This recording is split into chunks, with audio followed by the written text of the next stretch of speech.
Question आहे, how does the power query handles the relationship between the tables.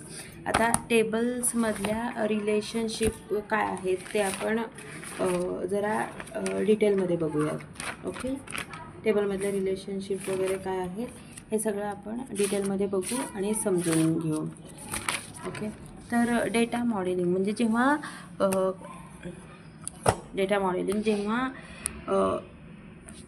Collection of independent जेव्हा collection of independent table असतं तेव्हा आपण त्याच्या दोन टेबलमध्ये कुठलंही कनेक्शन किंवा रिलेशनशिप नसते तेव्हा आपण मॉडेलिंग करू शकत नाही, डेटा मॉडेलिंग करू शकत नाही. पण टेबल्स जेव्हा काही रिलेशनशिप्स किंवा कॉमन फील्ड्सच्या बेसिसवर जेव्हा कनेक्ट झालेले असतात, टेबल जेव्हा काही रिलेशनशिप्स किंवा कॉमन फील्डच्या बेसिसवर कनेक्ट झालेले असतात तेव्हा आपण डेटा मॉडेल करू शकतो. म्हणजे आपण जेव्हा टेबल एकमेकांशी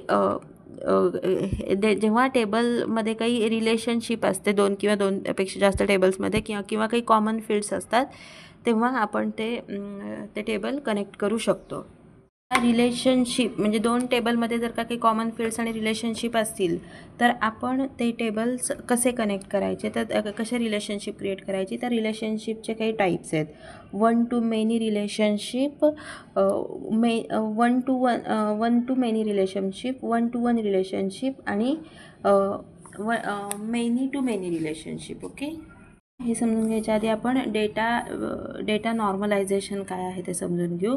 आता नॉर्मलायझेशन काय आहे, तर normalization is the process of organizing the tables and columns in the relational database to reduce the redundancy and preserve the data integrity. Data integrity preserve करण्यासाठी आणि रिडंडन्सी रेड्यूस करण्यासाठी ऑर्गनाईज करतो. जे टेबल्स आणि कॉलम आपण जे ऑर्गनाईज करतो तर त्या डेटा नॉर्मलायझेशन म्हणतात. ओके, तर आता ते कॉमनली कशासाठी वापरतात, तर eliminate the redundant data, minimize the errors and anomalies आणि सिम्प्लिफाय द क्वेरीज आणि क्वेरी सिम्प्लिफाय करायसाठी वापरतात. ओके, आता टेबल्सचे काही टाईप्स असतात ते आपण समजून घेऊ. फॅक्ट टेबल आणि डायमेन्शन टेबल. आता फॅक्ट टेबल काय आहे, फॅक्ट टेबल किंवा डेटा टेबल्स त्याच्यात काय असतं, न्यूमरिकल व्हॅल्यूज आणि मेट्रिक्स आर यूज्ड फॉर समरायझेशन.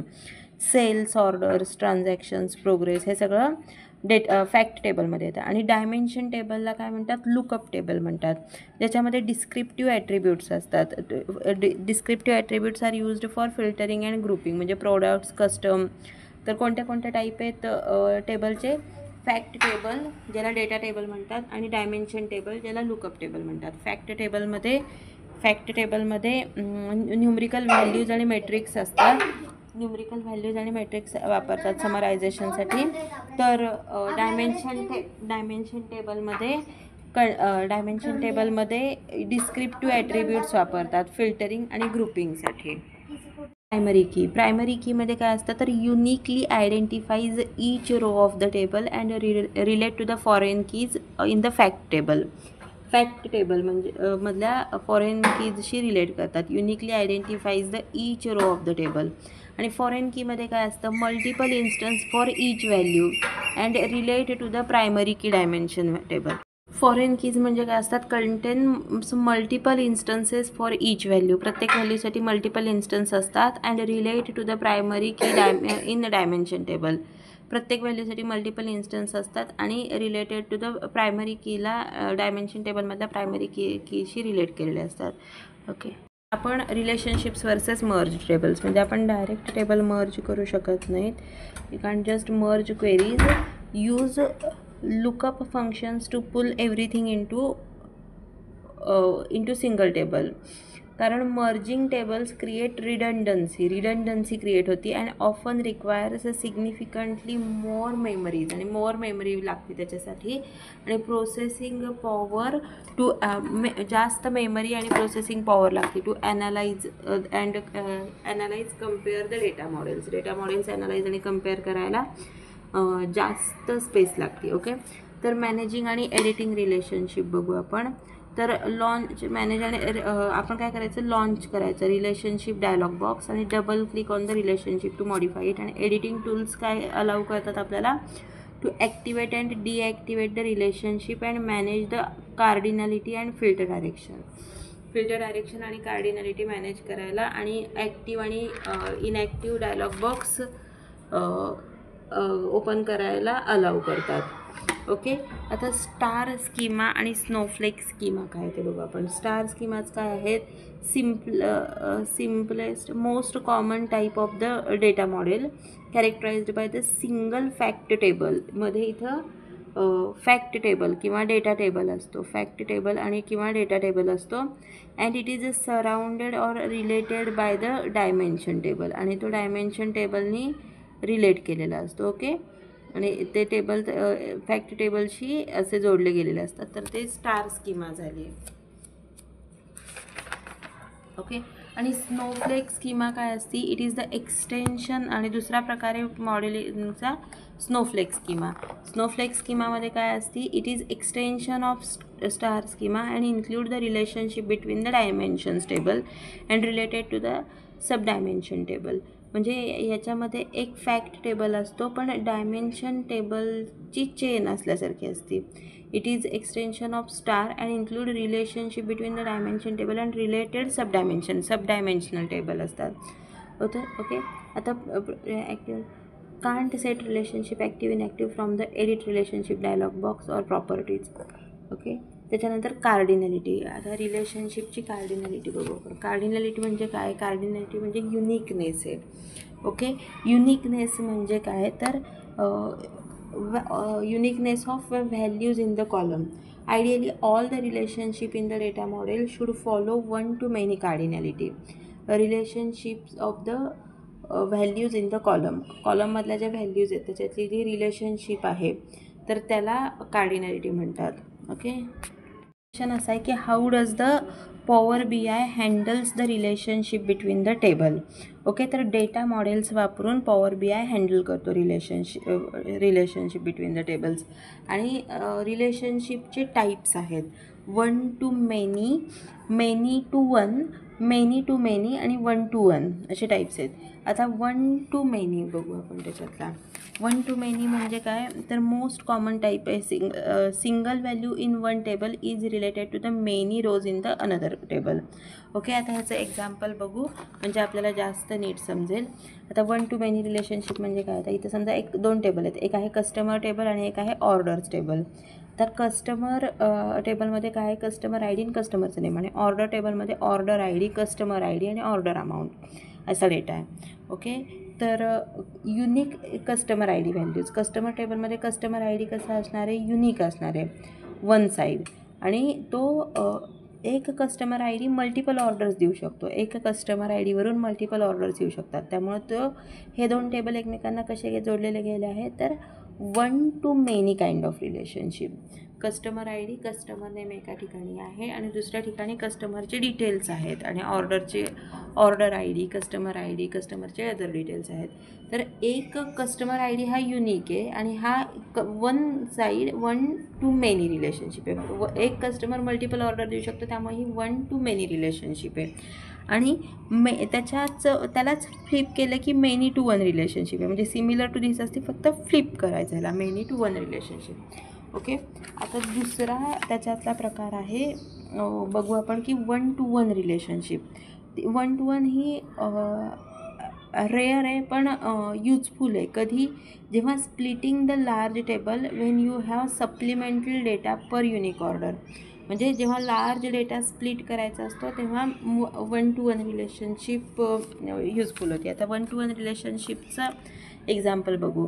आता इथं एम्प्लॉईज टेबल आहे, त्याच्यामध्ये एम्प्लॉईचा आय डी, नेम आणि डिपार्टमेंट आहे. आणि एम्प्लॉईज डिटेल्स टेबल आहे, तर त्याच्यामध्ये employee I D, date of birth आणि ॲड्रेस आहे. म्हणजे एम्प्लॉई आय डी पण युनिक आहे, इथं पण एम्प्लॉई आय डी आहे तो युनिक आहे.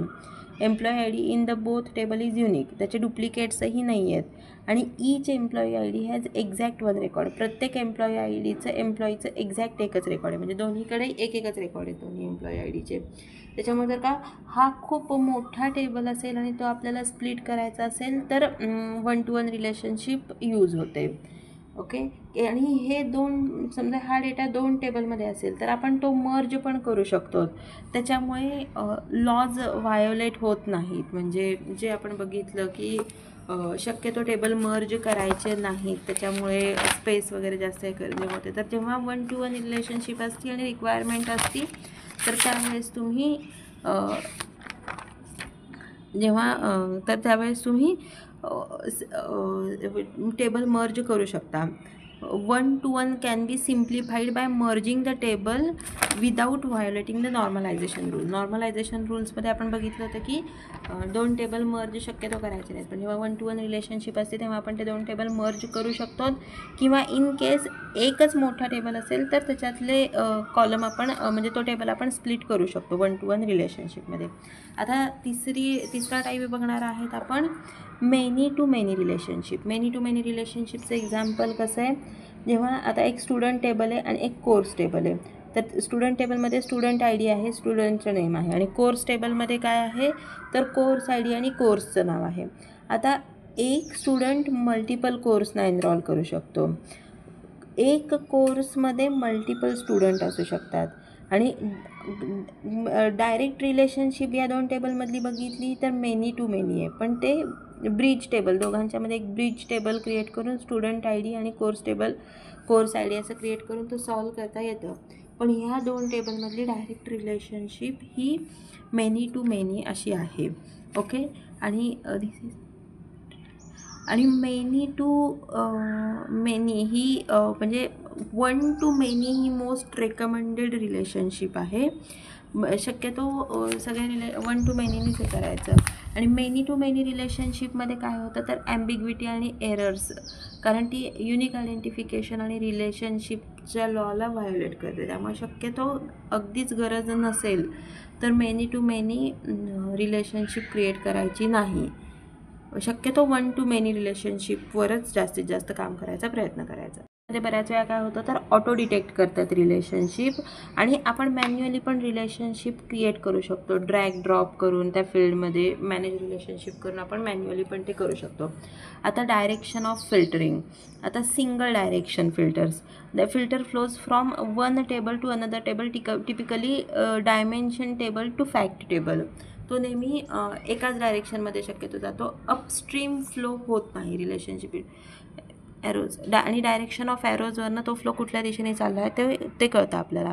आता एक टेबल समजा कस्टमर आहे, त्याच्यात कस्टमर आय डी हा कॉलम आहे. आणि दुसरा टेबल आहे ऑर्डर्स आहे, त्याच्यात ऑर्डर आय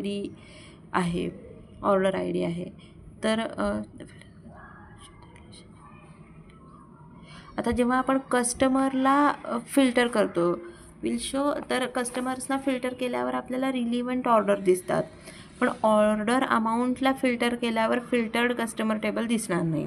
ओके. एक समजा आपल्याकडं कस्टमर टेबल आहे, दुसरा ऑर्डर टेबल आहे. कस्टमर टेबलमध्ये कस्टमर आय डी, ऑर्डर्स टेबलमध्ये ऑर्डर आय डी आहे.